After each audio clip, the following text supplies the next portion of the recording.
প্ৰথম প্ৰতিক্ৰিয়াটো এটাই যে গৌৰৱ গগৈ যদি সঁচাকৈ পাকিস্তানৰ এজেণ্ট হয় তেতিয়াহ'লে তেওঁক আজিয়ে জেলত ভৰাব লাগে আৰু জেলত ভৰাই তেওঁ যাতে জীৱনত কেতিয়াও ওলাব নোৱাৰে, আকৌ যাতে পাকিস্তানক কেতিয়াও সহায় কৰিব নোৱাৰে তাৰ কাৰণে ব্যৱস্থা কৰিব লাগে যদি পাকিস্তানৰ এজেণ্ট হয়।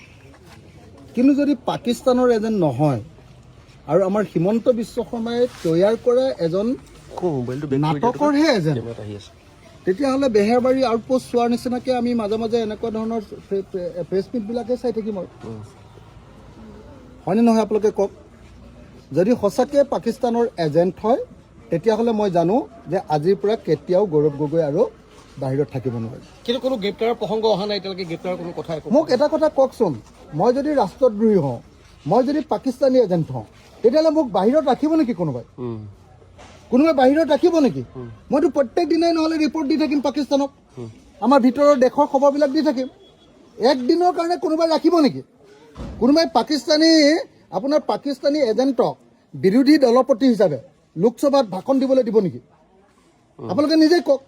তেতিয়াহ'লে মইতো ভাবোঁ যে যদি গৌৰৱ গগৈ পাকিস্তানী এজেণ্ট হয় তেতিয়াহ'লে 1 নম্বৰ কথা আজিয়ে গ্ৰেপ্তাৰ কৰিব লাগিব, 2 নম্বৰ কথা তেওঁ সাংসদ পদ কেঞ্চেল হ'ব লাগিব, তেওঁ কংগ্ৰেছ দলৰ বিৰোধী উপদলপতি হিচাপে যিটো পদত আছে সেই পদৰ পৰা চৰকাৰে খেদাৰ ব্যৱস্থা কৰিব লাগিব আৰু তেওঁক চিৰজীৱনৰ কাৰণে এনেকুৱাকৈ জেলত দিব লাগিব বা ফাঁচি দিব লাগিব যাতে কোনো দিন অসমৰ কোনো মানুহ, ভাৰতৰ কোনো মানুহে যাতে কেতিয়াও কোনো পধ্যে যাতে এনেকুৱা পাকিস্তানৰ এজেণ্টগিৰি কৰিব নোৱাৰে। কিন্তু যদি গ্ৰেপ্তাৰ নকৰে তেতিয়াহ'লে কি বুলি ক'ম? আৰে মোক যদি আপুনি গম পালে যে মই পাকিস্তানৰ এজেণ্ট, মই পাকিস্তানক খবৰ দি থাকোঁ, তেতিয়াহ'লে মোক আৰু এজেণ্টগিৰি কৰিবলৈ সময় দি থাকিব নেকি আপুনি? আমাৰ দেশৰচোন চব খবৰে দি দিব এনেকৈ, হয়নে নহয় কওক? সেইকাৰণে মই কৈছোঁ যে হিমন্ত বিশ্ব শৰ্মাৰ বেহাৰবাৰী আউটপোষ্ট এই থিয়েটাৰখন, এই চিনেমাখন চাই আমনি লাগিছে। মইতো বেহাৰবাৰী আউটপোষ্ট অকল জেলত থাকোঁতেহে চাইছিলোঁ।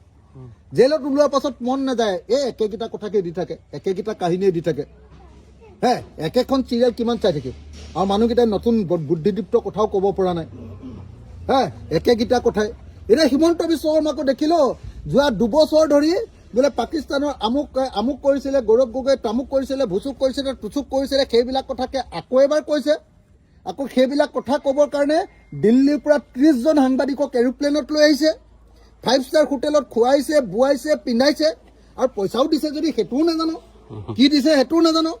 আৰু কালি পীযুষ হাজৰিকাই গোটেইবিলাক অসমৰ টিভিৰ মালিকবিলাকলৈ ফোন কৰিছে, আজি চবতে লাইভ দিব লাগিব বোলে। আৰু শুনিছোঁ বোলে পইচাৰ টোপোলা এটা ভূঞা বুলি ল'ৰা এটা হাতত দি পঠিয়াইছে। এইবিলাক কৰি আছে। যদি পাকিস্তানৰ এজেণ্ট হয় তেতিয়াহ'লে গৌৰৱ গগৈক আজিয়ে ধৰিব লাগে, গ্ৰেপ্তাৰ কৰিব লাগে, জেলৰ পৰা ওলাব নোৱাৰা কৰিব লাগে আৰু যদি হয় তেতিয়াহ'লে বেলেগ একো নহ'লেও ৰাজপথত দি দিব লাগে, আমি তেওঁক ফাঁচি দি দিম। হয়নে নহয়? লাট পোষ্টত আমি ফাঁচি দি দিম। আৰু হিমন্ত বিশ্ব শৰ্মাই, মই এটা কথা মই এইবিলাক কথা ভাল নালাগে, এনেকুৱা ৰাজনীতিবিলাক ভাল নালাগে। যদি পাকিস্তানৰ এজেণ্ট হয় তেওঁক গ্ৰেপ্তাৰ কৰক, আজিয়ে গ্ৰেপ্তাৰ কৰক। আকৌ বোলে পাকিস্তানৰ এজেণ্ট বুলি গম পালোঁ, এইটো বোলে আকৌ অমিত শ্বাহে চাব, এইটো বোলে আকৌ গৃহ বিভাগে চাব, এইটো বোলে NIA চাব। আৰে ভাই, NIA চোৱাৰ আগতচোন গোটেই পাকিস্তান যোৱা 2 বছৰ ধৰি আকৌ বিধানসভাৰ পৰা সংসদলৈও গৈছে, ভাষণো দিছে। সংসদৰ আকৌ গৃহ বিভাগৰ কমিটিটো আছে, আৰু তাৰপিছত কৈছে যে গৌৰৱ গগৈ পাকিস্তানৰ এজেণ্ট। আৰে পাকিস্তানৰ এজেণ্ট এজনক গৃহ বিভাগৰ কি কমিটি, সংসদ কমিটিত সোমোৱাই থৈছে? বিৰোধী দলৰ উপদলপতি পাতি থৈছে, সংসদৰ সাংসদ পাতি থৈছে। এইটো পাগলাহে এনেকুৱা কথা কয়, পাগলা মানুহে এনেকুৱা কথা কয়। গতিকে সঁচাকৈ যদি গৌৰৱ গগৈ সঁচাকৈ পাকিস্তানৰ এজেণ্ট, আজিয়ে ধৰক, আজিয়ে গ্ৰেপ্তাৰ কৰক, আজিয়ে ফাঁচি দিয়ক, আৰু নহ'লে বা আজিয়ে পাকিস্তানলৈ তেওঁক ঘূৰাই পঠিয়াই দিয়ক, হয়নে নহয়? আমি এনেকুৱা নাটক চাই নাথাকোঁ। বেহাৰবাৰী আউটপোষ্ট চোৱাৰ বয়স মোৰ গুচি গ'ল। এতিয়া আৰু মই বেহাৰবাৰী আউটপোষ্ট চাব নোৱাৰোঁ। জেলত থাকোঁতে, ফ্ৰী হৈ থাকোঁতে অকণমান চাইছিলোঁ, 2খন ভাল পাইছিলোঁ। তাৰপিছত একেখিনি এক্টিং, একেখিনি কথা, একেখিনি নাটক, সেইখিনি বস্তু চাই থাকিবলৈ মন নাযায়। হিমন্ত বিশ্ব শৰ্মাৰ এই নাটক বন্ধ কৰক, আৰু যদি বন্ধ নকৰি এনেই ডিষ্টাৰ্ব কৰি থাকে তেতিয়াহ'লে হিমন্ত বিশ্ব শৰ্মাহে পাকিস্তানৰ পৰা কিবা লেনা দেনা কৰিছে নেকি সন্দেহ কৰিব লাগে কাৰণ হিমন্ত বিশ্ব শৰ্মা আগতে এনেকুৱা গণ্ডগোল কৰাৰ অভ্যাস আছিলে